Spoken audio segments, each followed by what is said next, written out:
ባለህ ነገር መደሰት ካልጀመርክ ያለህን ነገር ታጣዋለህ። ምን አለ መሰለህ አያቴ አንድ የነገረኝ ታሪክ አለና እሱ ልንገርህ። በአንድ ወቅት አንድ ሀብታምና አንድ ድሃ ጎረቤታሞች ነበሩና እየኖሩ ሳለ ድርቅ ይከሰታል። ያ ድርቅ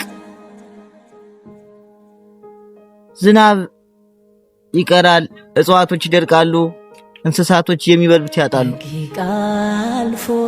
የዘሩት እህልም ሳይበቅል ይቀርና አመታት ይከርሙና በአመቱ ሁሉም ሰው ያርስና ድሃው ገበሬ የሚዘራው ያጣል። ሀብታሙ ገበሬ እርሻውን አለስልሶ ይዘራል።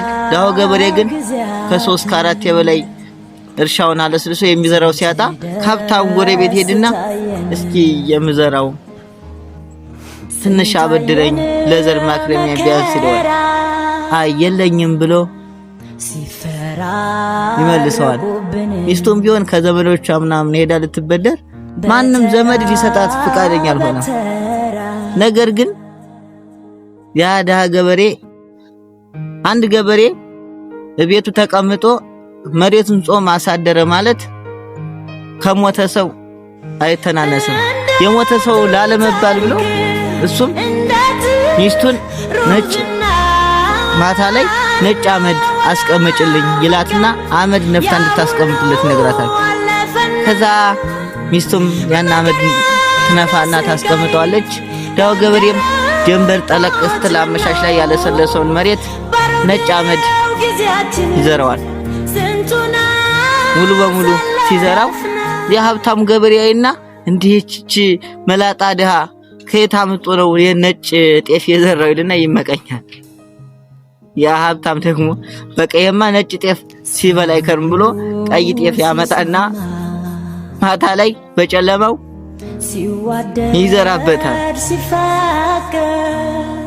ሲዘራበት ያ ድሃ ገበሬ በሳምንቱ ሲያይ ያለሰለሰው እርሻ ግጥም ብሎ በቅሎበት ከየት መጣ አይ እግዚአብሔር ስራ ሲል ግርም ይለዋል።